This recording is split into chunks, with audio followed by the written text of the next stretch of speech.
In the summer of my 8th year, my mother had no money for a ticket.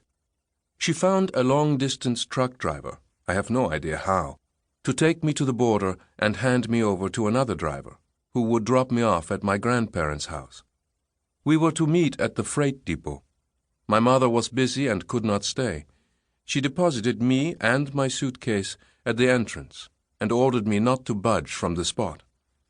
I stood there, anxiously watching each passing truck, relieved and discouraged in turn as they passed. They were bigger and made more of a roar and stink than I had realized. They were monsters. I don't know how long I waited. I was too young to have a watch. After a while, I perched on my suitcase and jumped up whenever a truck seemed to slow down and want to stop. Finally, one did stop. The driver hoisted me and the suitcase into the cabin, and his mate placed me in the bed behind the seat.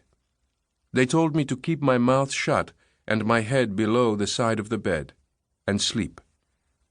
It was still light, but even after it got dark, I couldn't sleep. At first, the driver or his mate would turn and curse me if my head stuck up above the bed. Then they forgot about me, and I could look outside.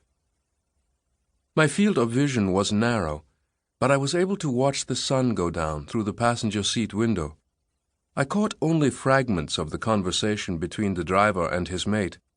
It had to do with the Americans and the French, deliveries and payments.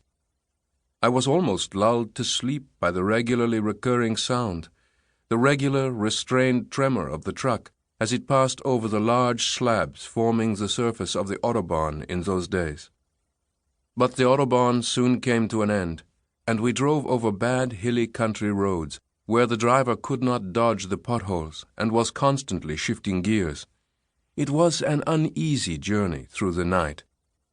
The truck kept stopping. Faces would appear in the side windows. The driver and his mate would climb in and out, let down the tailboard, shove the cargo around, and restack it. Many of the stops were factories and warehouses with bright lights and loud voices. Others were dark filling stations, rest areas, and open fields.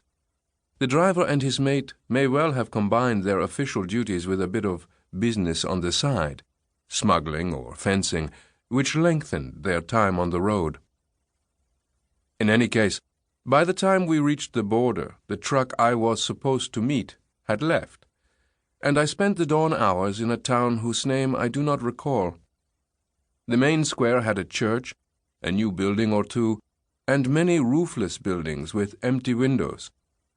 As it began to get light, people came to set up a market, hauling sacks, crates, and baskets on large, flat, two-wheeled carts, to which they had hitched themselves between the shafts with loops over their shoulders. All night I had been afraid of the captain and his helmsman, of being attacked by pirates, of having to pee. Now I was afraid both of being picked up by someone who would do as he pleased with me, and of going unnoticed, being left to my own devices. Just as the sun grew so warm that I began to feel uncomfortable on the fully exposed bench, from which I dared not stray, a car with an open top stopped at the side of the road. The driver remained in the car, but the woman beside him got out, put my suitcase in the trunk, and pointed to the back seat. Whether it was the large car, the fancy clothes the driver and his companion wore, the self-assured and nonchalant way they had of moving, or the fact that just over the Swiss border they bought me my very first ice cream. For a long time thereafter, I pictured them whenever I heard or read about the rich. Were they smugglers or fences like the truck drivers? I found them equally creepy, though they were young and treated me with consideration, like a little brother, and delivered me to my grandparents in time for lunch.